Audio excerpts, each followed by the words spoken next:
అందరికీ నమస్కారం అండి. ఈరోజు మనం 1996వ సంవత్సరంలోని చందమామ కథల పుస్తకంలోని అమావాస్య దెయ్యాలు అనే కథ గురించి చెప్పుకుందాం. ఈ కథ రచించింది మాచిరాజు కామేశ్వరరావు గారు. కొండాపురం కొండయ్యకు కోనాపురం కోమలికి కొత్తగా పెళ్ళైంది. కొండయ్య తల్లిదండ్రులు అతడి చిన్నతనంలోనే పోయారు. పెంచి పెద్ద చేసిన అవ్వ కూడా అతడి పెళ్లి కళ్ళ చూడకుండానే కన్ను మూసింది. అవ్వ నుంచి తనకు సంక్రమించిన 10 ఎకరాల పొలం కౌలుకిచ్చి దాని మీద వచ్చే ఆదాయంతో సుఖంగా బతుకుతున్నాడు కొండయ్య. కోమలికి కొత్త కాపురం ఎంతో ఆనందంగా ఉంది. ఏ బాదరబందీ లేదు. ఇద్దరూ అన్యోన్యంగా ఉంటున్నారు. ఇలా ఉండగా వాళ్ళ పక్కింట్లోకి కొత్తగా అద్దెకు దిగిన అలివేలు పచ్చగా ఉన్న కోమలి కాపురాన్ని చూడలేకపోయింది. ఆమె పని కట్టుకొని మొగుడు పెళ్ళాల మధ్య గొడవలు పెట్టడం ప్రారంభించింది. ఉద్యోగం సద్యోగం ఏమీ లేని నీ మొగుడు నీకు వంట పనిలో సాయపడవచ్చు కదా అనేది. కట్టెలు మండక పొయ్యి రాజేయడానికి అవస్థపడుతున్న కోమలితో, తెలియకడుగుతాను, పెళ్ళయి ఏడాదైనా ఇంకా 1 కాసు బంగారమైనా కొనలేదా నీ మొగుడు? అసలు పెళ్ళాం మీద ప్రేమ ఉంటే కదా అనేది ప్రతి పేరంటానికి ముత్యాల గొలుసు మాత్రం వేసుకువచ్చే కోమలితో. మీ నాన్న కట్నం ఇచ్చుకోలేక కానీ నీ చక్కదనానికి ఏ పెద్ద జమీందారు సంబంధమో కాకపోయినా ఏ పిల్ల జమీందారు సంబంధమో వచ్చి ఉండేది అనేది బట్టలు ఉతికి పిండుకుంటున్న కోమలి దగ్గరకు పనిగట్టుకు వచ్చి. అలివేలు మాటలు వినగా వినగా తలకెక్కడంతో కోమలి చీటికి మాటికి కొండయ్యతో తగువు పెట్టుకొని అతన్ని చులకన చేస్తూ మాట్లాడేది. ఒకనాటి రాత్రి అలివేలు మాటలు గుర్తుకు వచ్చి కోమలికి చాలాసేపటి వరకు నిద్ర పట్టలేదు. కొండయ్య గట్టిగా గురక పెడుతూ నిద్రపోతున్నాడు. ఒళ్ళు మండిన కోమలి కొండయ్యను తట్టి లేపి, నువ్వు గురక మానుతావా, నన్ను ఎక్కడికైనా పొమ్మంటావా అన్నది కోపంగా. నడిరాత్రి నిద్ర లేపి భార్య తగువులాడుతున్నందుకు కొండయ్య చిరాకు పడి, ఆడదానివి, చీకట్లో ఎక్కడికి వెళతావు, నేనే వెళతానులే అంటూ ఆవేశంగా ఇంట్లో నుంచి బయటకు వచ్చేశాడు. కొండయ్య భార్య గయ్యాలితనానికి చింతపడుతూ ఊరు దాటి పొలిమేర దాటి దాపులనున్న అడవిలో చాలా దూరం నడిచాడు. అమావాస్య కావడంతో అడవి అంతా చిమ్మ చీకటిగా ఉంది. కొండయ్య తిరిగి ఊరిదారి పడదాం అనుకుంటుండగా ఒక మర్రి చెట్టు కింద దీపాల కాంతి కనిపించింది. అతడు అటుకేసి నడిచాడు. మర్రి చెట్టు కింద కాగడాల వెలుగులో 4 దెయ్యాలు ఏదో వినోద కార్యక్రమంలో మునిగి ఉన్నాయి. గయ్యాలి భార్య భయం ముందు దయ్యాల భయం దిగదుడుపు అన్న అవ్వ చెప్పిన సామెత గుర్తుకు రాగా కొండయ్య ధైర్యంగా మరికొంత ముందుకు నడిచాడు. అక్కడ దయ్యాల నాయకుడు కీచు గొంతుతో, అందరూ అతి జాగ్రత్తగా వినండి, నలుగురిలో ఎదుటివారిని ఎవరు ఎక్కువగా నవ్విస్తారో వాళ్లకు ఒక అద్భుత వస్తువు బహుమతి అంటున్నాడు. కొద్ది క్షణాలు గడిచేంతలో ఒక దయ్యం కీచు గొంతుతో ఏదో పాట పాడింది. మరొక దయ్యం పొడవాటి కాళ్ళను ఎగరవేస్తూ ఆడింది. ఇంకొకటి హాస్య కథ అంటూ ఏదో చెప్పడం ప్రారంభించింది. కొండయ్యకు దయ్యాల వినోద కార్యక్రమంలో వినోదించడానికి ఏమీ కనిపించలేదు. అతడు నిద్ర ముంచుకు వస్తుండగా ఆవలిస్తూ పోయి దాపులనున్న మరొక మర్రి చెట్టును ఆనుకొని కూర్చొని నిద్రలోకి జారుకున్నాడు. ఆ వెంటనే గురక ప్రారంభమైంది. ఆ ధ్వనికి దయ్యాలు ఒక త్రుటి కాలం నివ్వెరపోయి చుట్టూ కలియ చూడగా గురక పెడుతున్న కొండయ్య కనిపించాడు. అవి 4 అడుగులో అడుగు వేసుకుంటూ అతన్ని సమీపించాయి. గురక పెట్టేటప్పుడు పైకి కిందకి కదిలే కొండయ్య బుర్రమీసాలు, బాణకడుపు, చివరగా వచ్చే ఏలలాంటి ధ్వని వాటిని పొట్ట చెక్కలయ్యేలా నవ్వించాయి. దయ్యాల నవ్వులకు కొండయ్య కళ్ళు తెరిచాడు. దయ్యాల నాయకుడు అతడితో, మేం ప్రతి అమావాస్యకు ఇక్కడ వినోద కార్యక్రమం ఏర్పాటు చేసుకుంటాం. ఈరోజు కార్యక్రమంలో గెలుపు నీదే, మమ్మల్ని అందరినీ వినోదపరిచావు అంటూ ఒక నల్ల టోపీని కొండయ్య తల మీద పెట్టి మిగిలిన దయ్యాలతో మాయమయ్యాడు. ఆ సరికి కొండయ్యకు భార్య మీద కోపం తగ్గడంతో అక్కడి నుంచి బయలుదేరాడు. అతడు ఇల్లు చేరేసరికి తెల్లవారి కావస్తున్నది. ఆ సమయంలో కోమలి ఇంటి ముందు ముగ్గు పెడుతున్నది. ఆమె కొండయ్యను చూసి చూడనట్టు ఊరుకున్నది. కానీ రాత్రి తన మూర్ఖపు ప్రవర్తనకు మొగుడికి ఎలా క్షమాపణ చెప్పాలా అని ఆలోచిస్తున్నది. శత్రువుల మధ్య స్నేహితుల మధ్య క్షమాపణలు చెల్లుతాయి కానీ మొగుడు పిల్లల మధ్య క్షమాపణలేమిటి? చీచి వెరిదానా అన్నాడు కొండయ్య. నా మనసులోని ఆలోచన ఈయనకి ఎలా తెలిసిందబ్బా అనుకుంటూ ఆశ్చర్యపోయింది కోమలి. నీ మనసులోని ఆలోచన తెలిసిపోవడం నాకు ఆశ్చర్యంగానే ఉన్నది అన్నాడు కొండయ్య. తల మీద నల్ల టోపీ ఏమిటి అసహ్యంగా అని కోమలి అనుకోవడం తెలిసి కొండయ్య టోపీ లాగి చేత్తో పట్టుకున్నాడు. ఇప్పుడు టోపీ తల మీద నుంచి తీశాక కొండయ్యకు పెళ్ళాం మనసులోని ఆలోచన తెలియడం లేదు. అతడు దెయ్యాలు తనకు అద్భుతమైన టోపీని ఇచ్చాయని గ్రహించి ఆనందపడిపోతూ పెళ్ళానికి అడవిలో జరిగిందంతా చెప్పాడు.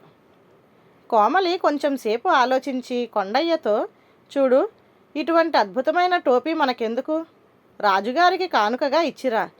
ఆయన మిత్రులెవరో శత్రులెవరో తెలుసుకోలేని మందమతి అని చెబుతారు. ఈ టోపీ ఆయనకు ఉపయోగపడుతుంది అన్నది.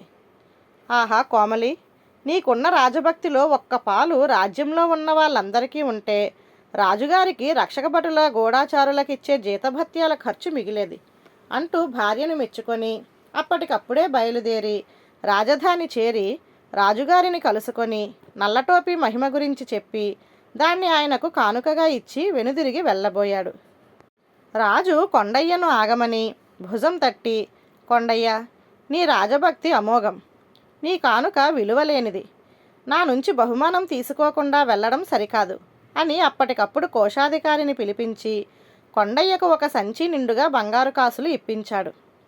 ఇంటికి తిరిగి వచ్చిన కొండయ్య సంచిలో ఉన్న బంగారు కాసులను చాప మీద కుమ్మరించి, కోమలి, ఈ డబ్బంతా ఏం చేసుకుందాం అని అడిగాడు.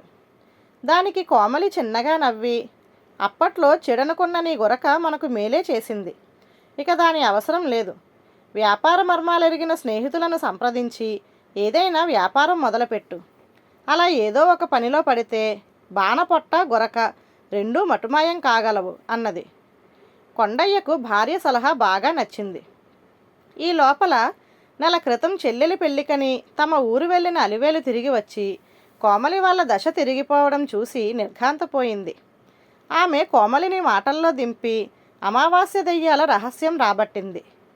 ఆ రాత్రే ఆమె భర్త అవతారానికి కొండయ్యకు పట్టిన అదృష్టం గురించి చెప్పి, ఈరోజు అమావాస్య, నువ్వు అడవికి పోయి కొండయ్యలా గురకపెట్టి దెయ్యాలను మెప్పించు. తరువాత వాటిని ఎదుటివారి మనసులో ఏమున్నది తెలుసుకునే టోపీ కాక తల మీద పెట్టుకుంటే ఎవరికీ కనబడకుండా ఉండే టోపీ అడుగు. అది తీసుకొని అటు నుంచి అటు రాజధానికి పోయి అదృశ్య రూపంలో రాజుగారి ఖజానాలో ఉన్న విలువైన వస్తువులు దోచుకొనిరా. మరిచిపోయావు, రాణిగారి 7 వారాల నగలు తీసుకురావాలి, విన్నావా అని గదమాయించింది. అవతారం బెక్కమొహం పెట్టి, ఇంతకీ నాకు గురక పెట్టడం రాదు కదా అన్నాడు. అలివేలు చేదరించుకుంటూ, మనిషి ప్రయత్నిస్తే సాధించలేనిదంటూ ఏమీ ఉండదన్న సంగతి నీకు తెలియదా, ఇక కదులు పో అన్నది. అవతారం అలివేలు చెప్పిన గుర్తుల ప్రకారం అడవి చేరి ఒక చెట్టు చాటు నుంచి 4 దెయ్యాలను చూసి భయంతో వణికిపోతూ కెవ్వుమంటూ అరిచాడు. ఆ మరుక్షణం దెయ్యాలు బిలబిలమంటూ వచ్చి అతన్ని చుట్టుముట్టి, ఎవర్రా చచ్చువెధవా, ఇక్కడికి వచ్చి కేక పెట్టి మాకు వినోదభంగం చేశావు అన్నవి గుడ్లురుముతూ. అవతారం మరింతగా వణికిపోతూ, అది కేక కాదు గురక అన్నాడు. ఆ జవాబుకు దెయ్యాలన్నీ విరగబడి నవ్వాయి. దెయ్యాల నాయకుడు అవతారాన్ని మెచ్చుకొని, నువ్వు మంచి హాస్యగాడివిరా అబ్బి, ఇంతకు ఈ అమావాస్య చీకట్లో ఇంత దూరం ఎందుకొచ్చావు అని అడిగాడు. ఇంకా దెయ్యాల భయంతో తీరని అవతారం తడబడుతూ, అదృశ్య పీటో కోసం అన్నాడు. ఆ మాటకు దెయ్యాలు ఒక్క క్షణం ఆశ్చర్యపోయి తరువాత పగలబడి నవ్వాయి.